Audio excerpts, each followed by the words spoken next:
I think a musician is born with a musician's ear, and I think a chef is born with a chef's palate. I always knew I wanted to be a chef. I used to make mud pies and make my sisters eat them. But I always knew that I loved food. I loved, my grandmother had a garden and we would grow our own vegetables, and she was a wonderful cook, and we would go in and cook them, and I loved everything to do with food. I loved growing food, I loved bringing it from the garden to the table and then cooking it and then serving my family. I just have always loved it, everything about it. Oh, this is, being a chef has been a dream for me. Trying to do that all my life, so for me it was natural. It comes since I was a little boy, and comes from my family. I have my aunties, and they were teaching, they were cooks, and it's come natural, so I've been doing that all my life. It's something that is in my blood. Because it's the only place I ever felt really comfortable. Growing up, my parents both worked, and so someone had to make dinner, and so I just became that person, and the more I was in there, the more it became like refrigerator roulette. Whatever was in the refrigerator, I tried to make food with, and I just became more and more comfortable being in that space, and that's where all my conversations would happen, you know, talk on the phone, hang out as a kid and do my homework, and so I just felt like that was a place for me. It's comforting. I think it's just, I mean, if you're a foodie at heart, you love it, you know? I want to be around it all the time. I mean, I've never worked harder in my life at any other job than being a chef. You know, you're on your feet long hours, you're working evenings, weekends, and holidays, but you wouldn't be doing that if you didn't have just a defined love for it. I mean, it's in you, you know, and I think all of us have jokingly said, we've tried to do something else, but we just keep getting pulled back into the kitchen, and just because we love it, and it's something that fulfills me. I was excited. It was something I knew I wanted to do, and when I finally got the opportunity to jump in and take control, it was a fit. I mean, it was just like sliding, you know, kids sliding down the, you know, slide, or, you know, putting on an old sneaker. It was me. It's where I belonged. It is an art form. I mean, it's as music or drawing or photography. You know, it's a creation that comes from within you. You know, and every person's, regardless of whether or not they follow the same recipe, everybody's is going to be different. Most artists, that's what makes a good artist, is the passion. You know, and people always ask me, what's the secret of your food? And it's love. You know, I love what I do, I think, and because in this business it's hard work, and so you have to sacrifice for your art.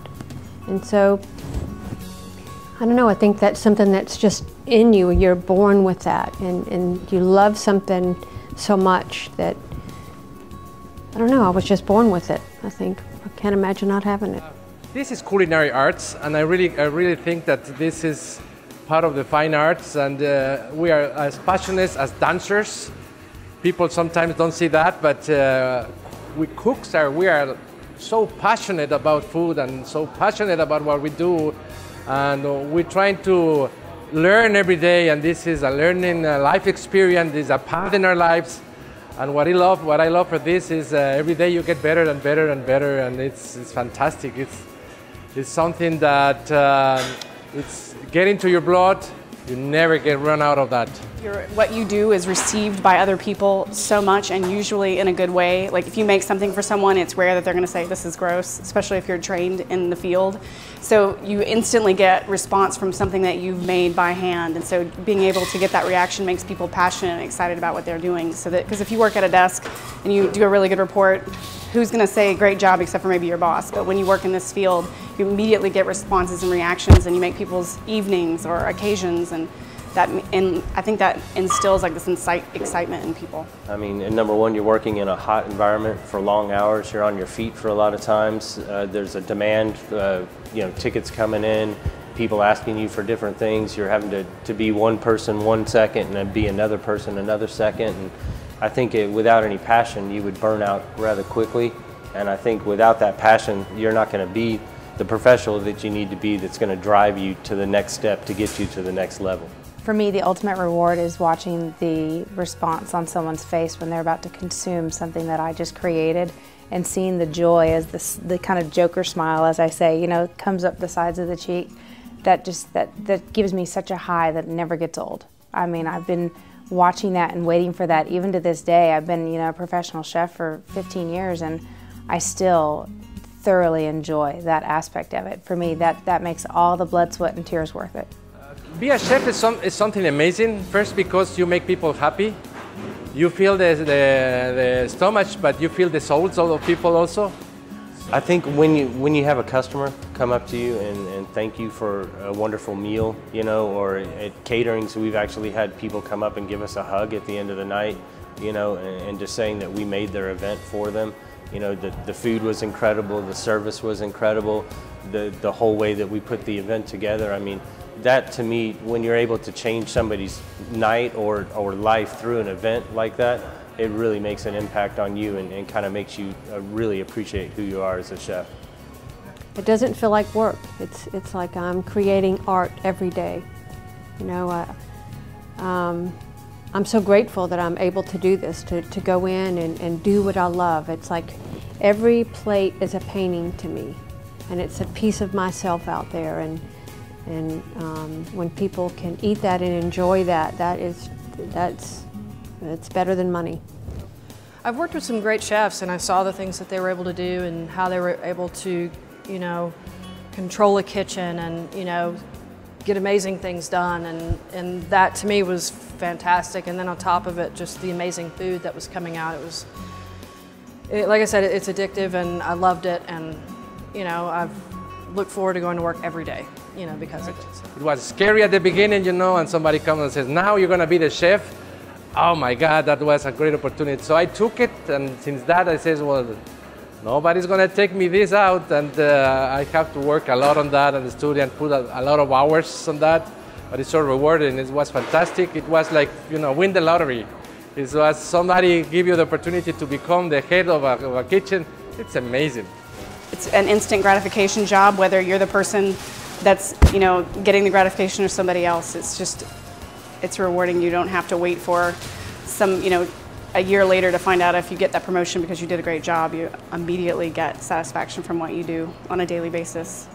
One of the biggest rewards, I've cooked for a lot of different people and I've done a lot of different venues through catering, but one of the coolest moments I think ever was when I was carving roast beef, and I had a line out the door, and I wasn't really looking at the people. I was just carving my roast beef, and then all of a sudden I look up and it was Neil Armstrong, the astronaut, and that was pretty cool. That's when you realize that you've really got an impact on what you're doing with your life. So that was a cool moment. I was fortunate enough to get chosen by First Lady Laura Bush to do her annual book festival here in Austin that she holds every year, and I beat out 14 other bakeries in order to get that privilege to make the cakes for her event.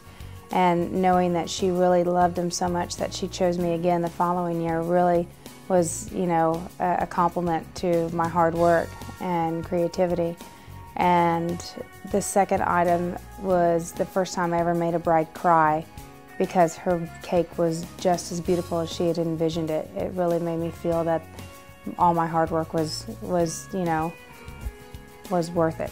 If anything, I want my students to remember, I want them to hear my voice in their head when they get out into the field.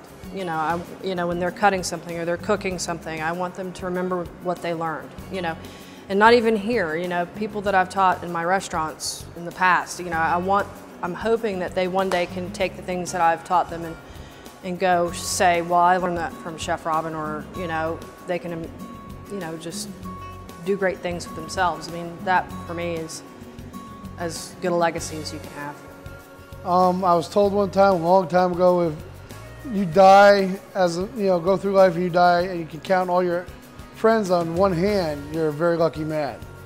If I've touched 5 people in the culinary world, if I can count them on one hand, I consider myself very lucky. I would like my students, when they're in a work environment to say, yeah, my chef instructor at school really had an impact on who I was.